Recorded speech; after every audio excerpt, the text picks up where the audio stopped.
Foi aprovada nesta terça-feira em 2 turnos no Senado a proposta de emenda à Constituição que proíbe o porte e a posse de qualquer droga, incluindo a maconha. Essa PEC foi apresentada por Rodrigo Pacheco, atual presidente do Senado, em uma resposta ao Supremo Tribunal Federal, que está com o julgamento em andamento da descriminalização do porte de maconha para uso pessoal. Até o momento, o placar no STF é de 5 votos a 3 em favor da descriminalização e está suspenso por conta do pedido de vista do ministro Dias Toffoli. O prazo de vista é de 90 dias. Não custa lembrar que esse é mais um dentre os casos de invasão de competência do Supremo sobre o Congresso, em que o STF, que é do Poder Judiciário, está atuando como legislador ao julgar causas que, coincidentemente, são defendidas pelo atual governo. Bom, antes mesmo da PEC ter sido votada no Senado, Gilmar Mendes já havia dado uma entrevista ao vivo na manhã dessa terça ao jornal Gente, da Rádio Bandeirantes. E nessa entrevista, ao ser questionado sobre esse caso, ele já deixou claro que vai haver interferência do Supremo mais uma vez. Então, a mim me parece que nós temos um encontro marcado com essa questão.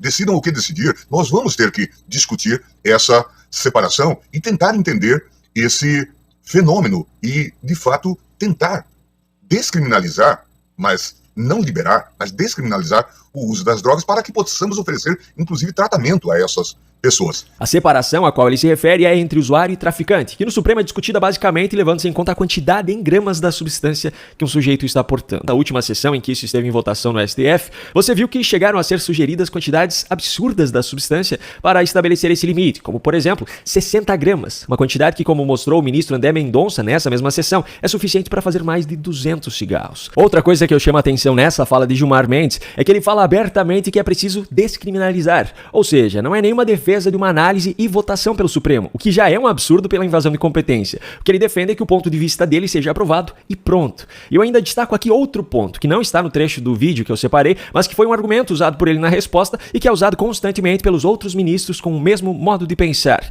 que é que o Supremo tem o papel de julgar a constitucionalidade de leis aprovadas no Congresso. Agora, pense aqui comigo, qual é o sentido do STF julgar a constitucionalidade de uma proposta de emenda à Constituição? Deixando mais simples ainda, como pode ser analisado se é constitucional algo que ainda não está na Constituição? Bom, já que eu falei sobre essa entrevista de Gilmar Mendes, eu aproveito aqui para mostrar outras cenas dela que fizeram valer a pena assisti-la. Um dos jornalistas que estava participando era Cláudio Humberto. Você já me viu citando várias matérias nos vídeos aqui do canal, escritas por ele no Diário do Poder. E nessa entrevista ele estava realmente disposto a colocar Gilmar Mendes contra a parede. Em determinado momento da transmissão, o ministro defendia a competência do Supremo de tratar de omissões legislativas por parte do Congresso. Mas eu queria só chamar atenção para o fato de que o tribunal tem uma competência que a Constituição lhe dá para tratar também, e às vezes isso é mal compreendido, das chamadas omissões legislativas inconstitucionais. Isso quer dizer que, se o Congresso não está discutindo e votando algo que deveria ser tratado como urgência, isso seria uma omissão, e diante disso o STF deveria intervir. E o argumento foi usado por ele, inclusive, para defender que o STF deve regulamentar as redes sociais, já que o Congresso ainda não o fez. Muito conveniente, não é mesmo? Só que Cláudio Humberto questionou o óbvio. Como é que se define o tempo para que algo seja tratado pelo Congresso, para que então se defina o que é uma omissão? A Constituição obriga o Congresso a votar determinadas matérias, inclusive para regulamentar temas, artigos, enfim, outras leis.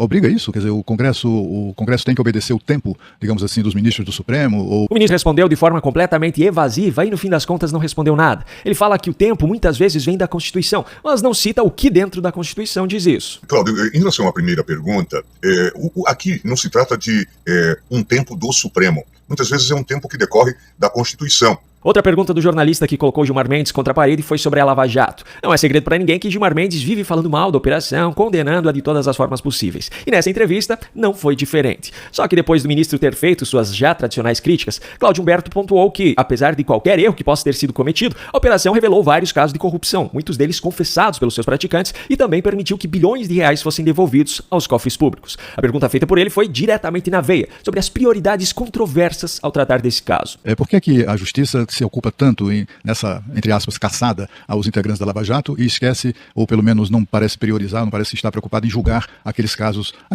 sobretudo os confessos, né, cujas condenações foram anuladas? O ministro mais uma vez falou e no fim das contas não respondeu nada. Criticou mais uma vez os integrantes da operação, mas não falou nada sobre julgar aqueles que cometeram os crimes. Veja a que ponto nós chegamos. A ousadia dessa gente. Tanto é que depois eles migram para a política e vão lá fazer política. Então vamos encerrar esse capítulo, vamos tentar entender o que de fato ocorreu. Está se discutindo muito a questão da leniência, se houve coação. E por falar em Gilmar Mendes, eu preciso mostrar aqui um trecho de uma outra entrevista dele, também nessa semana, quando estava acontecendo o julgamento do TRE no Paraná, que poderia ter levado à cassação do mandato de Sérgio Moro como senador. O ex-juiz da Lava Jato procurou Gilmar Mendes para conversar. Em entrevista ao UOL nessa semana, Gilmar Mendes revelou qual foi uma das dicas dadas por ele a Sérgio Moro. E eu disse, e a biblioteca é famosíssima, excelente.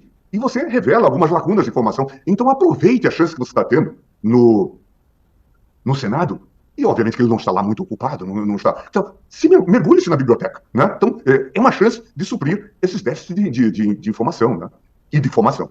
Isso dispensa qualquer comentário. Agora nós vamos ao próximo assunto, mas ele também é relacionado à justiça. No vídeo de ontem eu falei sobre a decisão monocrática de um corregedor do CNJ que afastou Gabriela Hart, ex-juíza da Lava Jato e uma das responsáveis pelas condenações de Lula à prisão, e também de outros 3 magistrados. Eu falei também sobre a coincidência de que essa decisão foi tomada por Luiz Felipe Salomão, que havia sido indicado ao STJ em 2008 por Lula. Enfim, a decisão monocrática foi tomada na segunda-feira, mas já no dia seguinte foi discutida no plenário do CNJ e anulada. Ou seja, essa parte do maligno plano de vingança de Lula aos integrantes da Lava Jato foi interrompida. Só que o que realmente chamou a atenção nessa anulação foi o voto de Luiz Roberto Barroso, que além de atual presidente do STF, é também o atual presidente do CNJ. Em um lampejo de imparcialidade e justiça, Barroso proferiu palavras mais doloridas do que tapas na cara para Salomão. Que, no entanto, não significa que tais afastamentos possam ocorrer por decisão monocrática.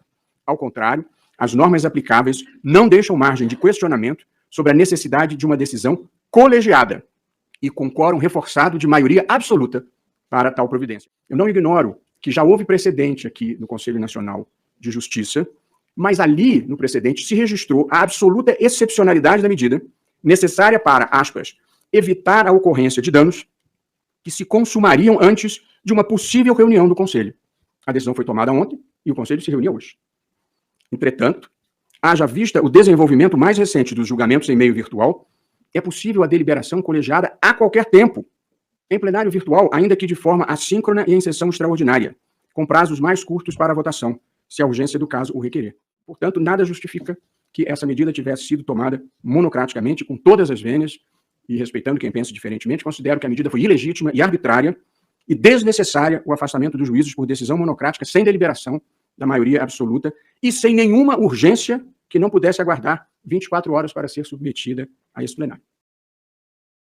Ao discursar para uma plateia de servidores de universidades e institutos federais, Glauber fez essa afirmação aqui. E também porque é fundamental que essa luta seja traduzida no aniquilamento daqueles que querem destruir os institutos federais e as universidades públicas brasileiras, os liberais e fascistas de plantão. É o cúmulo da hipocrisia, um cara desse chamar de defensor do nazismo alguém em uma discussão e logo depois defender o aniquilamento, ou seja, destruição completa, extermínio de um grupo de pessoas. Justamente a visão que fez do nazismo um regime tão letal. Um grande abraço e até o próximo vídeo.